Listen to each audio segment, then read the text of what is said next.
සියලුම දෙනාට සුබ දවසක් වේවා. අද අපි AutoCAD කෝස් එකේ පළවෙනි දවසේ. අද අපි මූලික දේවල් ටික ඉගෙන ගන්න AutoCAD නිලිකාංගය සම්බන්ධව. පළවෙනියට කියන්නම් මොකක්ද මේ AutoCAD නිලිකාංගය කියන්නේ කියලා. AutoCAD නිලිකාංගය අපි භාවිතා කරන්නේ ගොඩක් වෙලාවට නම් කන්ස්ට්‍රක්ෂන් ෆීල්ඩ් එකේ ඔයගොල්ලෝ දන්න ඇති ප්ලෑන් අඳිනවා නම් දැන් ඉස්සර නම් අතින් තමයි ඇඳේ. නමුත් දැන් වර්තමානයේ වෙන විට ඒවා පරිගණකයෙන් තමයි අඳින්නේ.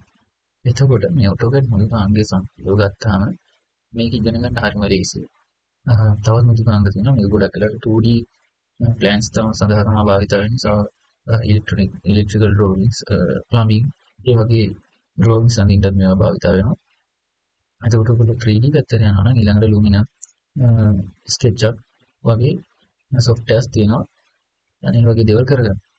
අපි පළවෙනියටම drawing එකක් අඳින්න පටන් ගත්තී ගොඩක් වෙලාවට හැමෝම වගේ AutoCAD තමයි පළවෙනිම ඉගෙන ගන්න. මේක ගොඩාක් වැදගත් වෙන නිලිකාංගයක්. අපි එහෙනම් බලමු පළවෙනියටම කොහොමද මේක වැඩ ටික වෙන්නේ කියලා. පළවෙනියට ඔයගොල්ලෝ AutoCAD නිලිකාංගය ඉන්ස්ටෝල් කරගන්න ඕනේ. මම ඒකට වෙනම වීඩියෝ එකක් දාන්නම්. කොහොමද මේ AutoCAD නිලිකාංගය ඩවුන්ලෝඩ් කරගන්න ලින්ක් එක සහ මේක ලයිසන්ස් software එක.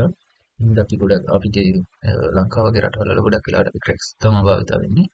මම ක්‍රැක් එකක් ඩවුන්ලෝඩ් කරගන්නේ කොහොමද කියලා ඔයගොල්ලන්ට කියන්න.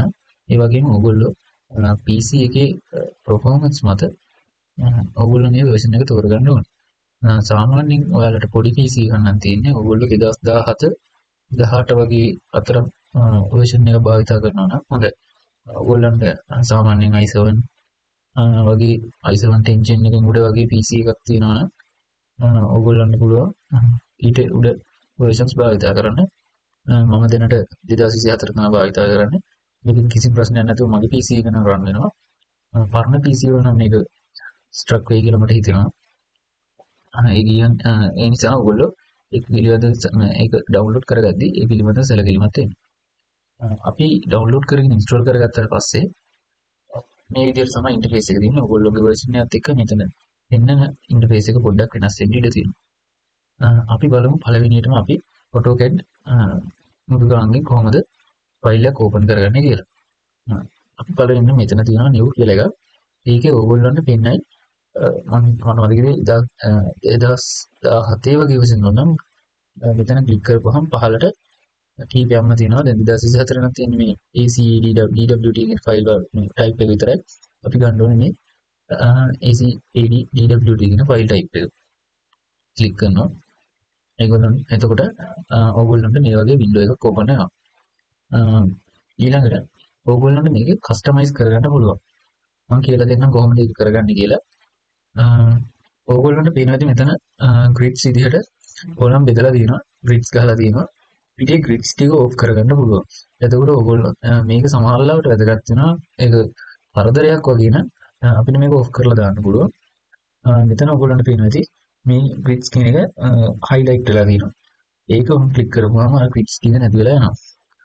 තව දෙයක් කියන්න ඔයගොල්ලෝගේ background එක ගත්තාම පළවෙනියටම ඔයගොල්ලෝගේ background එක සුදු පාටින් තමයි පෙන්වන්නේ නැත්තේ. ඔයගොල්ලෝ ඒක වෙනස් කරගන්න පුළුවන්. මම කියන්නේ කොහොමද වෙනස් කරන්නේ කියලා. ඔයගොල්ලෝ මේ ෆයිල් වල දැන් තියෙන option කියලා බටන් එක. ඒක ක්ලික් කරපුවාම මේ වගේ ෆයිල් මේ window එකක් open වෙනවා. ඒක මෙතන තියෙනවා colors කියලා එක. colors ක්ලික් කරලා මෙතන අපිට අවශ්‍ය පාටක් දාගන්න පුළුවන්. මම ගොඩක් වෙලාවට black colors තමයි භාවිත වෙන්නේ. එහෙනම් මෙතන black color දාලා තියෙනවා. ඔයගොල්ලන්ට white අවශ්‍ය නම් මෙතන දීලා apply close කරපුවාම ඔයගොල්ලන්ගේ පාට apply වෙනවා. ඒකට ඊට තමයි මූලික දේවල් ටික මේක හදාගන්න.